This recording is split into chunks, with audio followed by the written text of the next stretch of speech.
I also rise, sir, to join the Leader of the House and the Leader of the Opposition in paying my heartfelt condolences and respect on the sad demise of late Dr. Ricky and Riew Khuborjylla.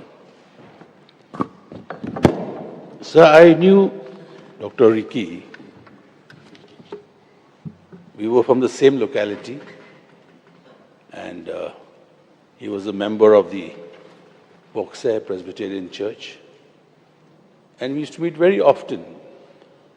Before the days he ever thought of joining politics, well, actually at that time he was a faculty of St. Edmund's College, during which one of my seniors in school was the principal of the college. So I was quite a regular visitor there, and I was not in politics at that time too. As I'm talking about 1997. And we used to meet often and talk, nothing about politics, just about education. Subsequently, he joined NEHU, and I remember clearly that he was also residing there. He had a quarter allotted to him, where sometimes we used to go and spend the evenings together among friends. But since there was a bit of a gap in age difference, not a bit, he used to call me uncle. I said, I'm coming to your place.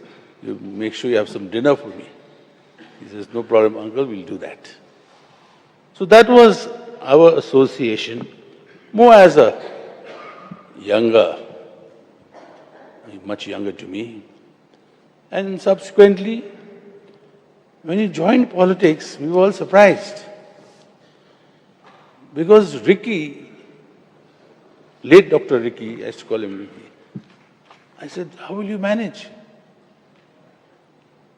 He said, no, uncle, I want to do it. This was, I think, when he fought for Mumsni. 2023. But I think that was his calling. And when he won the elections of 2024, parliamentary, at the time of voting, if I'm not mistaken, his vote is still in Boxer. He came to cast his vote. At the same time, I was doing mine. And I wished him, I said, Ricky, all the best. He said, thank you, uncle.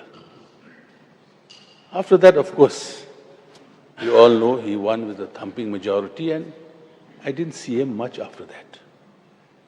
But yesterday, sir, when that news came, I was sitting at home. Someone called me over the phone. He said, did you hear the sad incident? I said, what sad incident? He said, Dr. Ricky is no more. I was surprised. I said, how come? So I looked out of my window, thinking if that was the case, because to reach Dr. Ricky's house, you have to pass my house. There was no movement. Then that's the time, sir, when you called me to confirm that we'll have to meet this morning.